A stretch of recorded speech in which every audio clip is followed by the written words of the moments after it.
$BeatZillaPDX. That is Cash App $BeatZillaPDX. And of course, we have PayPal, which is Zilla Music. That is ZillaMuzak at PayPal. Yes, indeed. So thank you for everybody who has donated this evening. I appreciate all of you. Peace, power, blessings, and protection be up on all of you. All right, so we can unpin that too. All right. So again, something like I said before, see, they understand when that Babylon is falling. So they know it's crumbling right before their face. And with what you just saw with all of these people, just like this right here, let's just show this one more time before we get out. Oh, I took it out of here. Hold on. Let me get that out of here. Wait. Let me put one more thing in here because let's see this. Because it is always good when we show the people who are also a part of this movement and on code. Just might not necessarily always be in the forefront. And that's another thing you kind of got to be careful about. Everybody that wants to be in the forefront and not content with, maybe just being support.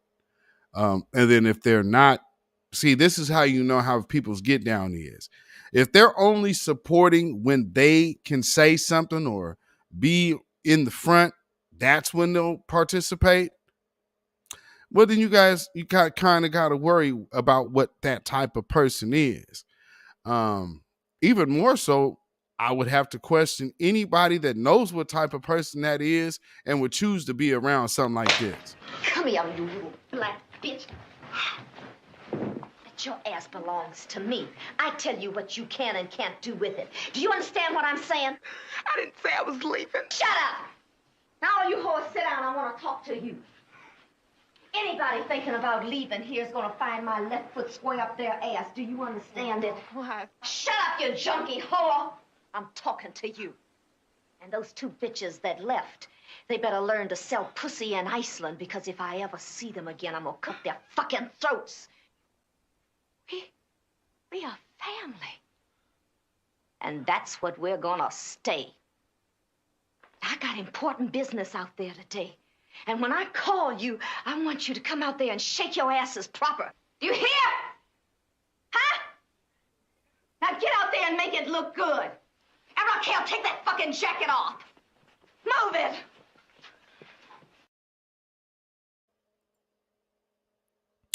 And just like that, I would have to say, hey, don't hang around Dorinda's, because you know what it is. But if you do,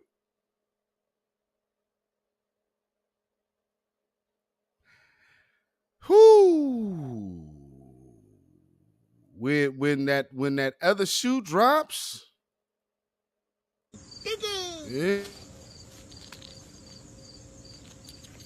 yeah, gonna be a little rough when that other shoe drop. But I mean, some people don't understand how it can happen. But always remember that this is what is really important.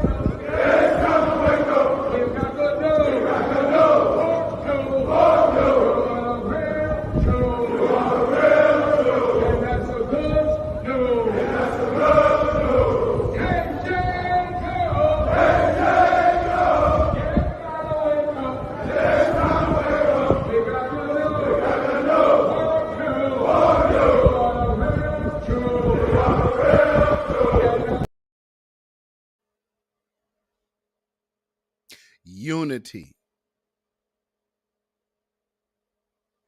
unification, on code being more than a phrase, but watching when strong men can unify, not ridicule. Understand the difference. Yeah. So, we will be back Friday. I think that says it all, doesn't it?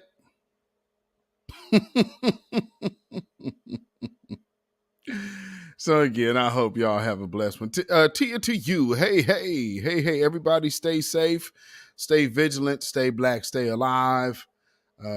Get your family fill in. Like I said, enjoy your people. And again, those brothers wasn't playing, right, Tanya Zion? They was there standing in unification. So whatever you were doing, if you were celebrating Thanksgiving or if you're celebrating Happy Foundational Black American Day, we can do that for ourselves, can't we? So enjoy yourselves, y'all. Be safe. And of course, around here, you know, we always going to keep those stones of truth. Truth. It's a wonderful thing. Some things go hand in hand, like truth and loyalty and honesty. Those are the simple things. When you veer off of that path, things tend to get complicated. And with that being said, y'all have a blessed one, family. Black first, black first, black first. Shalom. When you know who Satan is, yes, sir, you don't have to kill him. No. The stone of truth. Yeah. See, that's what you throw. Yes, right. Allah says, had we wished to take a pastime from before, surely we would have done it. Nay, we cast truth at falsehood till we knock out its brains. Every one of you that knows the truth, stand up and tell it from the mountaintop. Black people can't take it no more. So wherever you are on the job, in the factory, I don't care where you are. If you know the truth, stand up on the truth and tell Satan, who the hell are you to try and pick my friends? Farrakhan is God's man, and you are from the enemy of God. So to hell with you. Stand up on it like a man.